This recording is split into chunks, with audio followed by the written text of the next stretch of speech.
All right, today we are diving deep into one of the darkest and most complex scandals in recent memory.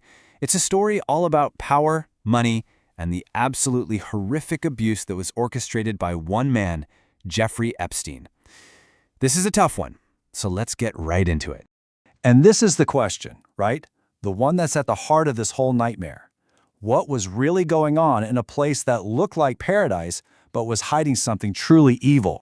So to understand this, our story has to start on what should have been a dream location, a 75-acre private island in the U.S. Virgin Islands called Little St. James. But this beautiful, idyllic spot, well, it was the epicenter of an unspeakable darkness. This slide just captures the chilling reality perfectly. On the one hand, you have the picture of a billionaire's ultimate getaway, luxury villas, gorgeous beaches, a private helipad, the whole 9 yards.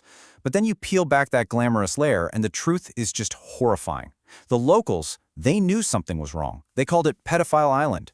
It was basically a prison disguised as a resort, a place where young girls were trafficked, their passports were taken away, and any chance of getting out was just gone.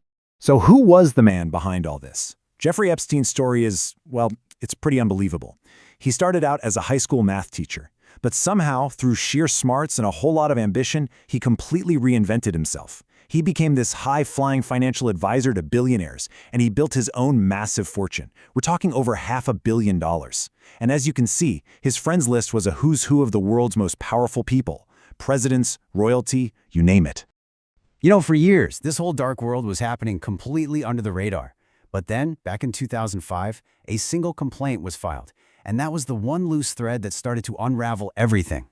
It all started because of the incredible courage of one person, a 14-year-old girl. She and her parents walked into a police station in Florida, and the story she told was the first crack in Epstein's entire criminal empire.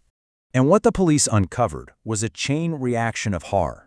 This first girl reported being molested after being offered $200 for a massage, but she didn't stop there. She gave them names, 2 other girls. And those girls, well, they led to more and more and more. It became obvious really fast that this wasn't random. This was a sophisticated, organized pyramid scheme. Girls were actually paid extra to recruit their own friends, turning victims into recruiters for this awful network. Okay, so the scheme is exposed. The police and the FBI have built what seems like a completely airtight case. But this is where the story takes a turn that is just deeply, deeply disturbing. This is where the justice system failed. And I mean, the case they built was absolutely rock solid. The police identified at least 36 underage victims. They had dozens of witnesses. The FBI put together a 53-page report. The charges were for international sex trafficking. The case was a slam dunk. So, with a case that strong, you'd be thinking life in prison. Has to be, right? I mean, what else could it be? Well, that's not what happened. 18 months. That was it. The entire sentence for a man who ran an international sex trafficking ring that preyed on children. How is that even possible? Well, here's how. It's something called a non-prosecution agreement. Basically, it was a secret sweetheart deal brokered by a federal attorney at the time, Alexander Acosta. It gave Epstein, and get this, any of his co-conspirators total immunity from all federal charges. All he had to do was plead guilty to a couple of minor state charges. And the most disgusting part? The deal was sealed, hidden. Even his victims had no idea it existed. And if you think that's outrageous, it gets even worse. His jail time? It was a complete joke. He was granted work release, which meant he got to leave the jail for 12 hours a day, 6 days a week, to go to his fancy office. He was basically just using the jail as a hotel to sleep in. So, for almost a decade, Epstein is living his life a free man. It really seemed like the system just forgot about him and he got away with everything. But one journalist refused to let the story die.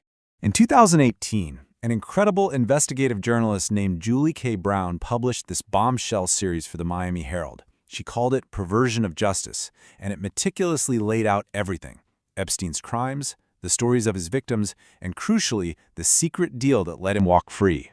And her reporting just blew the whole thing wide open again. The public was furious. The outrage and the pressure became so massive that federal prosecutors in New York were forced to open a brand new investigation. And in July of 2019, thanks to that journalism, Jeffrey Epstein was arrested again.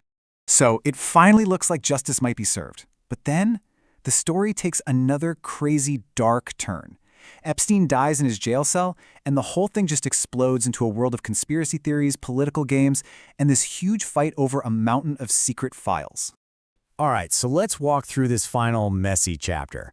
Just a month after he gets arrested, boom, Epstein's found dead in his cell, which you can imagine sparked all kinds of speculation. Then the case becomes a political football. During the 2024 campaign, Donald Trump, who knew Epstein, promises everyone he'll release all the Epstein files if he gets elected. But once he's in office, a total 180. I mean, just look at this. The difference is night and day. Before the election, it's a huge promise to bring everything to light. After the election, suddenly those same files are just boring stuff and a Democrat hoax. That complete flip-flop just made everyone even more suspicious about what was really going on. The public was not buying the excuses, though. And the pressure led to something you almost never see in Washington these days. Democrats and Republicans actually came together. They passed a bipartisan bill demanding that the Epstein documents be released, basically forcing the administration's hand. So what was in the files that did get released? Well, ironically for Trump, his own name came up a lot, far more than his political rivals. The documents included emails that suggested he flew on Epstein's private jet multiple times, and there was even an FBI record from a limo driver who claimed he overheard Trump talking about abusing a girl way back in 1995. But here is the most important part. What we've seen so far, it's just the tip of the iceberg.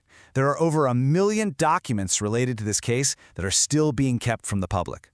1 million! And that really brings us to the final chilling question that just hangs over this whole thing. The documents we have seen are covered in black marker, redacting names, dates, all the crucial details. So you just have to ask, who and what are they still protecting? What other dark secrets are still hidden from all of us, buried in a mountain of sealed files? The story is far from over, and the full truth is probably still out there, waiting to be exposed.